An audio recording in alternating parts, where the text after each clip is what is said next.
우리가 그 인수성이라는 게 있는데, 인수가 뭐냐면은, 인수는 문서를 말해요. 내가 학교를 간다 했을 때 잡는 것도 문서고, 내가 집을 산다, 이사를 간다, 이런 것도 다 문서에 관련된 거거든요. 근데 우리가 용신운에 인수가 용신될 때랑 인수가 기신될 때랑 구분해서 봐야 되는데, 그 용신에는 세 가지가 있어요. 억부용신이 있고 격국용신이 있고 조우용신이 있습니다. 근데 억부용신은 내가 어떤 일을 할 건데 그거에 대한 성패를 말하는 거거든요. 그것이 억부용신이에요. 내가 일을 할 건데 성공할 거냐 아닌 거냐 이런 걸 보는 거고, 격국용신은 직업성을 말하는 거거든요. 내가 어떤 직업인데 어느 위치에서 내가 그 일을 해낼 거냐 이제 이런 걸 본다 그러면, 조우용신은 말 그대로 조우를 말해요. 이 조우는 나의 귀함을 말하는 거고 삶의 만족도를 얘기하는 거거든요. 그래서 이 세 가지를 다 아우를 수 있을 때 굉장히 좋은 사주가 될 수 있는 건데, 가끔 그래요.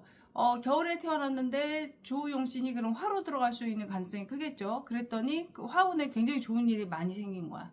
이런 경우는 어떻게 볼 수 있냐면은, 이 조우용신은 조우용신하고 억부용신이 같은 사람이 있어요. 그런 사람 같은 경우에는 이제 있고, 또 다른 사람이 있거든요. 이런 경우에 또 달라질 수 있기 때문에, 그래서 어떤 분들은 용신은 없다라고 말씀하시는 분들도 있는 것 같아요. 물론 용신이 100%는 아닙니다. 용신이 작용하는 그 힘은 한 50%로 보시는 분도 있고, 60%다, 70%다, 80%다 얘기하시는 분도 있지만, 제가 볼 때는 뭐 극소수일 수 있는데, 제가 볼 때는 한 87, 80%는 억부용신으로 봐야 되지 않을까. 그러면 나머지는 이제 외격 범주로 이제 봐야 된다는 거죠. 그것이 바로 용신입니다. 이렇게 볼 때 인수가 이제 용신이 되는 사람이 있고 인수가 귀신 되는 사람이 있단 말이에요.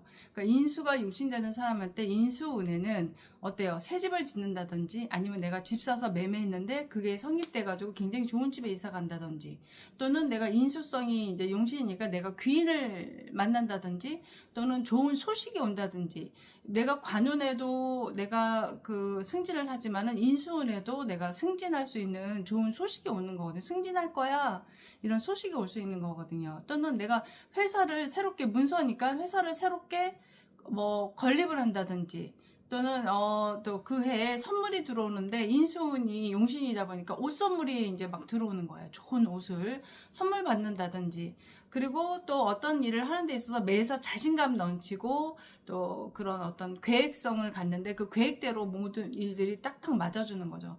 그랬을 때 내가 성공할 수 있는 거거든요. 그리고 또 인수운에는 엄마가 너무 보고 싶어. 그래서 엄마를 찾아가든지, 엄마를 보고 오면 일이 잘 된다는 거죠. 그리고 또 윗사람으로부터 또는 선생님으로부터 어때요? 인정받는 시기다라고 볼 수도 있고, 이때 만약에 집 장사를 한다거나 또 건축을 한다거나 이랬을 때 잘 되는 거죠.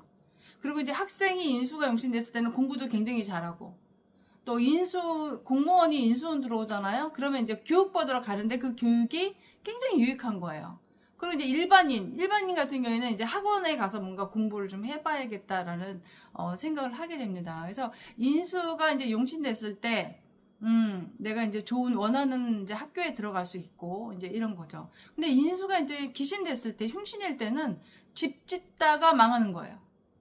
이사 가서 투자하다가 무리해가지고 내가 망하는 거야. 그래서 부도 나는 거야. 그리고 귀인이 아니라, 인수가 용신되면 귀인을 만나는데 인수가 귀신되면 귀인이 아니라 원수가 되는 격이다. 그리고 평소에는 내가 시험을 굉장히 잘 봐. 근데 인수가 귀신될 때는 내 시험 보잖아요. 그러면 내가 원하는 점수를 받지를 못하고 꼴찌한다.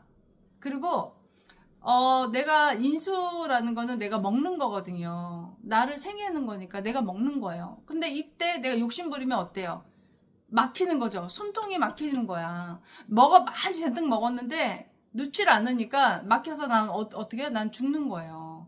그래서 인수운에 인수가 귀신됐을 때는 사실은 많이 베풀어야 돼요. 근데 그게 베풀기가 쉽지 않아. 또 인수는 한쪽으로 편중된 거다 보니까, 용신이 아니다 보니까 사고가 어때요? 한쪽으로 치우쳐 있어. 그래서 무슨 걸 하냐면, 내가 저 사람을 내가 어떻게 해가지고 내가 저 사람을 내가 좀 어떻게 좀 해야 되겠어 하고 내가 이제 말하자면 이제 무덤을 어떤 거를 파는 거야.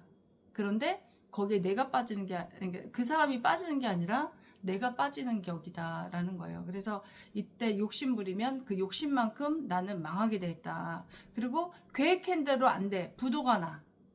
욕심 부리다가 패망하는 경우다. 그래서 절대로 인수가 용신되지 않은 인수은혜는요, 욕심 내시면 안 됩니다. 아셨죠? 그런데 이 인수성에 이제 편인이 있고 정인이 있어요. 편인과 정인을 나눠봐야 되는데, 정인은 내가 1을 주고 사면은 뭐 10배, 뭐 100배, 막 이렇게 막 뭐 10억을 주고 샀는데 뭐 100억이 됐다든지 이런 분들이 있잖아요. 우리는 상상도 할 수 없는 일이지만. 이제 이런 분들 같은 경우에는 정인 문서를 반드시 갖고 있는 거거나 아니면 인성이 국자고 있는 분들이 그렇거든요. 그런데 편입 문서를 갖고 있는 분들은 많이 안 올라요. 올라봤자 한 배 정도 오른다고 보면 돼. 내가 5억에 샀다, 1억에 샀다, 그럼 2억 되는 거야. 그거 벌면은 많이 버는 거야. 그런데 정편인이 혼잡돼 있는 분들이 있어요. 이런 분들은 그보다 더 못해. 이제 그럴 수 있다라는 거를 가지고 있다라는 거죠. 그래서 인수는 효도의 별이다라고 보시면 될 것 같아요. 효도한 사람, 왜 우리가 생각했을 때 굉장히 좋은 집에서, 좋은 환경에서, 좋은 동네에서 사시는 분들이 있어요. 어떻게 저분은 저렇게 좋은 집에 살지? 그런 분들 다 어떤 분이다? 반드시 효도한 그 덕이 있는 분이에요. 이번 생이 아니라 전생에서부터 있었고, 그걸 내가 그 인덕을 받는 거죠.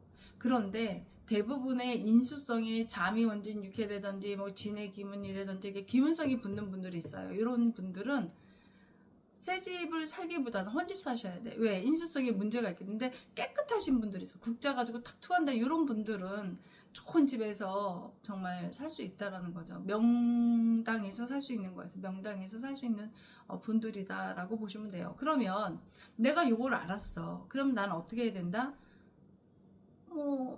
나도 효도를 해야겠죠. 예, 효도를 해야 돼.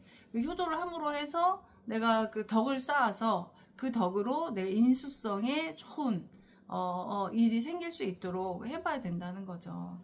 그래서 우리가 하늘에 우리가 할 수 있는 일을 열심히 하고 나머지는 하늘의 뜻에 맡긴다고 그러잖아요. 그래서 하늘이 도와주지 않으면 우리 인간의 힘으로는 이렇게 훌륭하게 빛나게 될 수가 없다라는 거죠. 그래서 가장 중요한 거 인수성이라는 것은 효의 근본을 두고 있다라는 겁니다. 제가 이제 옛날 한 10년 된 것 같은데 그때 이제 저하고 이제 상담했던 분이 있으셨는데 그분이 나중에 중말년에 굉장히 부를 이루면서 아주 훌륭한 그런 사주셨어요. 근데 어떤 구간에서 문서에 기문이 들어서 고통받는 구간이 있었어요. 그래서 제가 그때 그분한테 뭐라 그랬냐면 어차피 당신이 이때 문서적인 문제로 인해서 문제가 올 건데 그러니까 차라리 명리 공부를 해서 그 인수운을 그렇게 보내면 어떻겠느냐고 권유했던 분이 있었는데 그분이 하려고 했었는데 어떻게 하다가 좀 안 됐어요. 그리고 이제 연락이 끊겼었는데 몇 년 전에 그분이 이제 연락이 옵니다. 와서는 어떤 분을 소개시켜 준 거예요. 근데 그분을 와서 상담을 해보니까 그분도 뭐 대출을 받아서 어떤 문서를 잡으려고 했던 것 같은데 그게 이제 사기 문서였던 거죠. 그래서 그분 말고 몇 분이 더 왔다 갔는데 똑같은 거였어요. 다. 한 3분 정도 됐던 것 같아요. 그래서 아무래도 그분이 연루된 것 같아서 제가 바로 웬만하면 연락 안 하는데 연락을 했죠. 그래서 이제 그랬는데 그분 빨리 오시라고 그래서 이제 제가 얘기하면서 이 문서 잡으면 안 된다, 절대 안 된다 해가지고 결국 그분이 그 문서를 안 잡은 걸로 알아요. 그리고 얼마 있다가 거기 그 관련된 분 분양인가 뭔가 했던 분 책임자인가 뭐 감옥에 갔다는 이런 일화가 있었는데 어쨌든 그분하고 연관된 사람들은 그 문서를 안 잡았죠. 그때 잡았으면 큰일 날 뻔했죠. 그때 이자도 많이 이렇게 올라가고 이런 상태였었는데 그래서 이게 문서가 운이 있다고 해서 무조건 다 좋고 무조건 다 나쁘고 이렇게 보면 안 되고 용신과 귀신을 구분해서 봐야 된다라는 겁니다. 그리고 용신이 흉신됐을 때 이제 어떤 분이 용신이 이제 흉신됐을 때 거기다 이제 기문까지 이렇게 있으면 더 그런데 어디를 갔는데 옷을 팔더라는 거예요. 근데 이제 옷을 거기서 잔뜩 사갖고 왔대. 그때는 너무 쏙 마음에 들었다는 거지. 보따리 장사한테 샀는데 싸게. 근데 집에 와서 보니까 다 작더래 옷이. 그래갖고 근데 가서 물을 수도 없고.